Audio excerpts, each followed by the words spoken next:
Now we are going to discuss about the erosional landforms made by the winds in the deserts. Now, the deserts are showing many types of erosional features. The first type is the deflation hollows. Now, when the wind blows unobstructed in the desert, it blows out sand particles, soils, etc., and produces a depression. Now, such a depression is known as deflation hollow or a blowout, as it results due to deflation action of the winds. The Qattara Depression in Egypt on the Nile Valley is a 133 meters deep uh, and it is the largest known as the deflation hollow or the blowout in the world. Now, these blowouts are called dhans in the Thar desert of Rajasthan in India. Like here you see in this picture, a deflation hollow has been shown, which is near an oasis in the desert. Now, the next feature that we find in the desert created by winds are a gore. Now, it is also called a gara and a rock pedestal or mushroom rock by the look that it shows, or it appears to be it appears like a mushroom, so it's called a mushroom rock. Now, they are produced because of the abrasion action by wind on the rocks of varying hardness. The softer rocks are cut away easily more than the harder rocks. So in this picture you can see on the left side the diagram has been drawn. It has shown the diagram here shows the layers of hard rocks and soft rocks, and you can see the less resistant rocks or the softer rocks have been eroded away, and they are has been eroded away and the harder rocks are standing out. Okay, so this is how the gara or the mushroom rock or the rock pedestal look like. And on the right side you can see how it really looks in a desert. That's the appearance of a gore or a mushroom rock or a rock pedestal. It happens that the undercutting is more near the base than the top, following the active abrasion of the heavier material by the wind. So that is why you see the bottom of the mushroom rock is very narrow and the top looks heavy, because the abrasion action is more at the bottom, that is on the surface of the desert. The process of undercutting produces rocks of mushroom shape called the mushroom rocks or the gores, or these are also called the rock pedestals. These are commonly found in the Sahara deserts. The next feature that you see in a desert again are zugins or zugin. Now, sometimes the rock mass is composed of horizontal layers of harder and softer rocks. So you can see in this diagram that the layers of rocks are in horizontal manner, and these striations show that the harder rocks are on the top and the softer rocks are at the low at the over here it's seen that the harder rock layer is on the top, that is brown color, and that yellowish color is the softer rock or the less resistant rock. Now, mechanical weathering causes the opening of joints on their surface.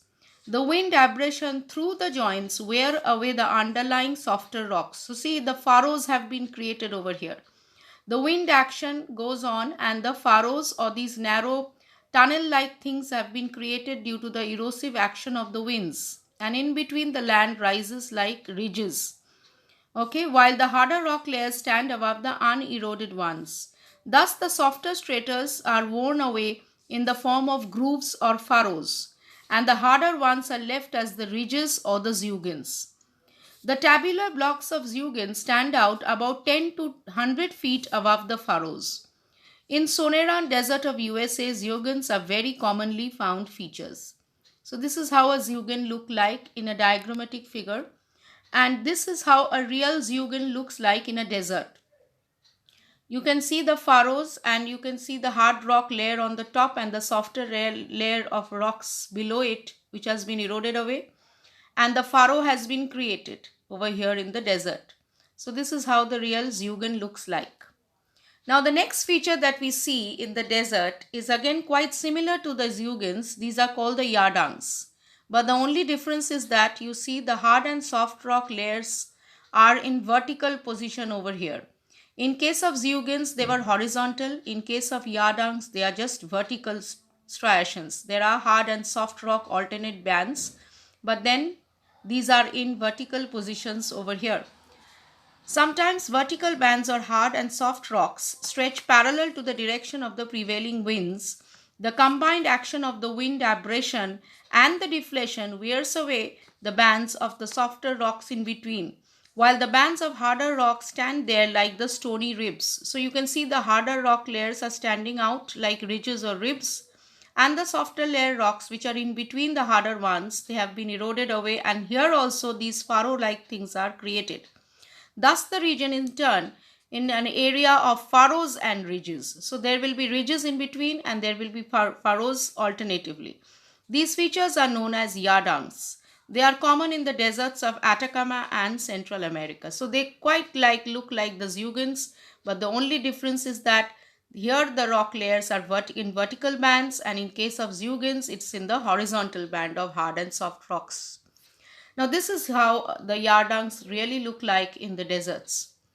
They are also bands of harder and softer rocks. So these have been eroded away and they have changed their shape, and this is how they really look like in the deserts. Now, lastly, what we find in the desert due to wind erosion action are the Inselbergs, or the residual mountain blocks. Now, what are these Inselbergs? Inselbergs is a German word which means an island mountain. These are isolated residual hills with steep slopes and rounded tops. You can see in the picture, these are having the rounded tops, and the slides or the slopes are quite, they are quite slippery. They are composed of hard granite and gneiss rock and are formed by the wind action again. They are commonly found in the Kalahari Desert. So these are the types of landforms that we see in the deserts created due to wind action. The next things that we will discuss in our next class is about the depositional features of the winds in the deserts. Till then, thank you.